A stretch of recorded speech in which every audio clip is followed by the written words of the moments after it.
అదే RTV app వార్తల్ని క్షణాల్లో చదివే అవకాశం ఉంటుంది. ఒక న్యూస్ పేపర్, ఒక టెలివిజన్ ఛానల్ మీ చేతుల్లో ఎప్పుడూ ఉంటాయి. నిజామాబాద్ పార్లమెంట్ పరిధిలో విజయ సంకల్ప యాత్ర ప్రారంభం. నేటి నుండి విజయ సంకల్ప యాత్రలో పాల్గొనేందుకు జాతీయ నేతలు కూడా పాల్గొంటున్నారు. మనతో మాట్లాడేందుకు జాతీయ ఉపాధ్యక్షురాలు మాజీ మంత్రి డికేఆర్ నగర్ వారు. మేడం చెప్పండి, విజయ సంకల్ప యాత్ర ముఖ్య ఉద్దేశం ఇది నేడు నిజామాబాద్ పార్లమెంట్ పరిధిలో ప్రారంభమైంది. దీని ముఖ్య ఉద్దేశం, విజయ సంకల్ప యాత్రకి ముఖ్య ఉద్దేశం 10 సంవత్సరాల మోదీ గారి పాలన లోపల ఏ విధంగా అభివృద్ధి చెందింది, గ్రామీణ ప్రాంతాలు కానీ పట్టణ ప్రాంతాలు కానీ రోడ్లు కానీ మహిళల విషయంలో కానీ ప్రతి ఒక్కరిని కూడా ప్రతి ఒక్కరి అంశం పైన కూడా నరేంద్ర మోదీ గారు చాలా కీన్గా అబ్జర్వేషన్లో పెట్టి అందరి యొక్క అభివృద్ధి కోసం తోడ్పడిండ్రు, పరిపాలించిండ్రు భారతదేశాన్ని. సో అదే కాకుండా ఈ 10 సంవత్సరాల టైంలో భారతదేశం యొక్క కీర్తిని కూడా ప్రపంచ దేశాల్లో చాలా పెద్ద ఎత్తున కీర్తి పరిశ్రమను పెంచిండ్రు. ఆర్థిక వ్యవస్థలో కూడా ఎకానమీ వర్గంగా చూసుకుంటే కూడా 11వ స్థానంలో ఉన్నటువంటి మన భారతదేశాన్ని 5వ స్థానానికి తీసుకెళ్ళిండ్రు. ముఖ్యంగా కరోనా తర్వాత ప్రపంచ దేశాలన్నీ తల్లడిల్లిపోయినాయి, ఆర్థిక సంక్షోభంలో కూరుకోరిపోయినాయి. అటువంటి పరిస్థితుల్లో కూడా భారతదేశం అతిపెద్ద జనాభా ఉన్న దేశం అయినప్పటికీ కూడా భారతదేశం ఆర్థిక సంక్షోభంలో కూరుకుపోకుండా నిలకడగా నిలబెట్టిండ్రు భారతదేశాన్ని. మనం చుట్టుపక్కల చాలా దేశాలను చూసినాం, ఏ విధంగా ఆర్థిక సంక్షోభంలో కూరుకుపోయి తిండికి కూడా ఇబ్బంది పడుతున్నటువంటి పరిస్థితులు మనం చూసినాం ఈరోజు వేరే దేశాల్లో. సో మరి ఇంత పెద్ద భారతదేశంలో ఇంత పెద్ద జనాభా ఉన్న భారతదేశాన్ని మరి నిలకడగా నిలబెట్టి ఆర్థిక సంక్షోభంలోంచి కూరుకుపోకుండా దీన్ని కాపాడి నిలదొక్కుకునేలాగా చేసి అభివృద్ధి పదంలో ముందుకు పోయేలాగా చేసి మరి G20 లాంటి సమావేశాలు నిర్వహించి ప్రపంచ దేశాలకు కూడా ఒక స్ఫూర్తిని, దిశానిర్దేశాన్ని మరి ఇచ్చినటువంటి నాయకుడు నరేంద్ర మోదీ గారు. మరి ఈరోజు మహిళల విషయంలో వాళ్లకు టాయిలెట్స్ నిర్మాణమే కానివ్వండి, ప్రతి ఒక్కరికి పేదవాళ్ళకు అందరికి కూడా ఉజ్వల కింద గ్యాస్ కనెక్షన్లే కానివ్వండి, ప్రతి మహిళలకు ముద్రా లోన్ల కింద SHG గ్రూపులకు ముద్రా లోన్ల కింద పెద్ద ఎత్తున వాళ్ళను లోన్లు ఇచ్చి చిన్న చిన్న పరిశ్రమలు పెట్టుకోవడానికి తోడ్పడమే కానివ్వండి, స్ట్రీట్ వెండర్స్ కూడా 10,000 నుంచి 50,000కు లోన్ ఇచ్చి వాళ్ళకు తోడ్పడమే కానివ్వండి. సో అన్ని వర్గాలు వీరు అనకుండా అన్ని రంగాల్లో అన్ని వర్గాలు కూడా అభివృద్ధి చెందినప్పుడే భారతదేశం అభివృద్ధి చెందుతుంది అనేటటువంటి ఒక ఆలోచనతోన, ఒక వికసిత్ భారత్ సంకల్పంతోన వారు ముందుకు పోతున్నారు. నరేంద్ర మోదీ గారు ఒక విజన్తో ఈ దేశాన్ని నడిపిస్తూ ఉన్నారు. సో ఆ విజన్ లక్ష్యంగా ఈరోజు వారు పనిచేస్తూ ఉన్నారు.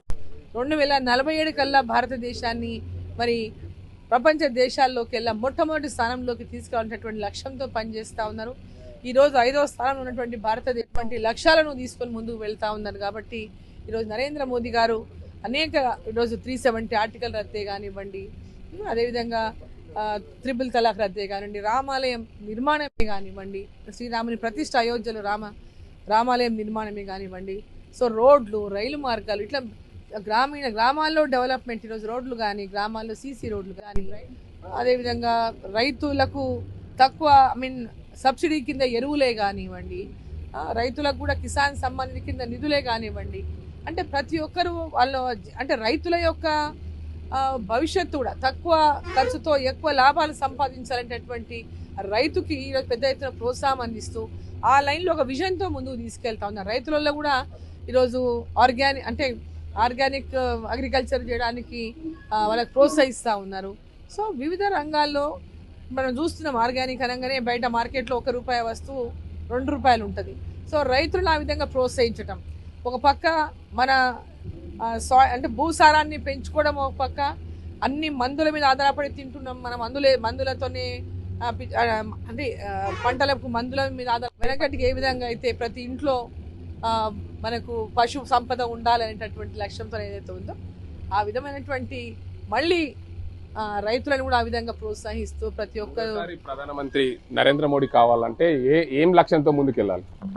నరేంద్ర మోదీ గారు మూడోసారి ప్రధానమంత్రి రైలు మార్గాలు, ఇట్లా గ్రామాల్లో డెవలప్మెంట్, ఈరోజు రోడ్లు కానీ గ్రామాల్లో సీసీ రోడ్లు కానీ, అదేవిధంగా రైతులకు తక్కువ సబ్సిడీ కింద ఎరువులే కానివ్వండి, రైతులకు కూడా కిసాన్ సమ్మాన్ నిధి కింద నిధులే కానివ్వండి, అంటే ప్రతి ఒక్కరు రైతుల యొక్క భవిష్యత్తు కూడా తక్కువ ఖర్చుతో ఎక్కువ లాభాలు సంపాదించాలనేటటువంటి రైతుకి ఈరోజు పెద్ద ఎత్తున ప్రోత్సాహం అందిస్తూ ఆ లైన్లో ఒక విజన్తో ముందుకు తీసుకెళ్తా ఉన్నారు. రైతులలో కూడా ఈరోజు ఆర్గానిక్ అగ్రికల్చర్ చేయడానికి వాళ్ళకి ప్రోత్సహిస్తూ ఉన్నారు. సో వివిధ రంగాల్లో మనం చూస్తున్నాం, ఆర్గానిక్ అనగానే బయట మార్కెట్లో ₹1 వస్తువు ₹2 ఉంటుంది. సో రైతులను ఆ విధంగా ప్రోత్సహించటం ఒక పక్క, మన భూసారాన్ని పెంచుకోవడం ఒక పక్క, అన్ని మందుల మీద ఆధారపడి తింటున్నాం మనం, మందులతోనే పంటలకు మందుల మీద వెనకటికి ఏ విధంగా అయితే ప్రతి ఇంట్లో మనకు పశు సంపద ఉండాలనేటటువంటి లక్ష్యంతో ఏదైతే ఉందో ఆ విధమైనటువంటి మళ్ళీ రైతులను కూడా ఆ విధంగా ప్రోత్సహిస్తూ ప్రతి ఒక్కరు ప్రధానమంత్రి నరేంద్ర మోడీ కావాలంటే ఏం లక్ష్యంతో ముందుకెళ్ళాలి? నరేంద్ర మోదీ గారు మూడోసారి ప్రధానమంత్రి ఖచ్చితంగా అవుతారు. దాంట్లో ఎలాంటి అనుమానమే లేదు. నరేంద్ర మోదీ గారిని దేశ ప్రజలంతా కోరుకుంటున్నారు. ఇక్కడ కూడా తెలంగాణలో కూడా ఈ ఓటు నరేంద్ర మోదీ గారికి, మేము ఇప్పుడు వేసేటటువంటి ఓటు మోదీకే అని ఎక్కడ పోయినా కూడా మేము మోదీకే, ఈ ఓటు మోదీకే అనేటటువంటి విధంగా ప్రజల లోపల స్పందన ఉంది. సో నరేంద్ర మోదీ గారు తప్పకుండా మూడోసారి ప్రధానమంత్రి అయితే దాంట్లో అనుమానం లేదు. తెలంగాణ నుంచి అత్యధిక స్థానాలు ఇస్తారు. నిజామాబాద్ పార్లమెంట్ మళ్ళీ భారీ మెజార్టీతో గెలవబోతుంది, ఏం అనుమానం లేదు. తెలంగాణలో ఏర్పడ్డ కాంగ్రెస్ పార్టీ మొత్తంగా 10 స్థానాల పైగా కాంగ్రెస్ పార్టీ గెలుస్తుందని చెప్తున్నారు. దాని మీద ఇప్పుడు కాంగ్రెస్ పార్టీ దేశంలోనే ఈరోజు ఎన్ని రాష్ట్రాల్లో అధికారంలో ఉందో మనకు తెలుసు. ఇక్కడ పక్కన కర్ణాటక, ఇక్కడ తెలంగాణ, ఒక చిన్న హిమాచల్ ప్రదేశ్ రాష్ట్రంలో ఉంది. కర్ణాటకలో, తెలంగాణలో అత్యధికంగా సీట్లు ఈరోజు గెలవబోయేది పార్లమెంటుకు భారతీయ జనతా పార్టీ. హిమాచల్లో మొత్తం భారతీయ జనతా పార్టీ గెలుచుకోబోతుంది. సో వీళ్ళు కేంద్రంలో అధికారంలోకి వస్తామని ఎట్లా చెప్తారు? వీళ్ళు ఎట్లా అధికారంలోకి వస్తారు? వీళ్ళు 6 గ్యారెంటీలు కూడా మేమేం చెప్తున్నారు, కేంద్రంలో ఈ 17 గెలిపియండి, మేము అధికారంలోకి వస్తామంటున్నారు. ఈ 17 గెలిపిస్తే 543 స్థానాల్లో 17 స్థానాలు గెలిస్తే అధికారంలోకి వస్తారండి. జోక్ కాకపోతే ఏం చెప్పండి? సో ఈరోజు ఎక్కడ కూడా రాహుల్ గాంధీని వాళ్ళు ఇండియా అలయన్స్ వాళ్ళు ఒప్పుకోవడం లేదు. ఆయననే ప్రధానమంత్రిగా ప్రకటించడం లేదు కదా, ప్రధానమంత్రి ఎట్టకెళ్ళి అవుతాడు? సో ఇదంతా కూడా కేవలం భారతీయ జనతా పార్టీ, బీజేపీ ఒకటని ఎలక్షన్ల ముందు ఏ విధంగా అయితే దుష్ప్రచారం చేసిండ్రో, ఇప్పుడు అదే పాట పాడుకుంటూ ముందుకెళ్ళి మళ్ళీ ఒకసారి మోసం చేయాలనేటటువంటి ప్రయత్నం చేస్తూ ఉన్నారు. 6 గ్యారెంటీల విషయంలో కూడా మన ఎలక్షన్లో 6 గ్యారెంటీలు అని చెప్పి అధికారంలోకి వచ్చిండ్రు. ఇప్పుడు 6 గ్యారెంటీలు అమలు చేయాలంటే కేంద్రంలో మనం రావాలంటున్నాడు. అంటే కేంద్రంలో వాళ్ళు రారు, ఇవి అమలు చెయ్యరు. ప్రజలకు ఇది స్పష్టంగా అర్థం కావాలి. కేంద్రంలో వచ్చే నరేంద్ర మోదీ గారే పేద ప్రజలకు మేలు జరగాలంటే, ఈ రాష్ట్రానికి అన్ని రకాలుగా అండగా అందియాలంటే నరేంద్ర మోదీ గారి ప్రభుత్వమే అందియాలి.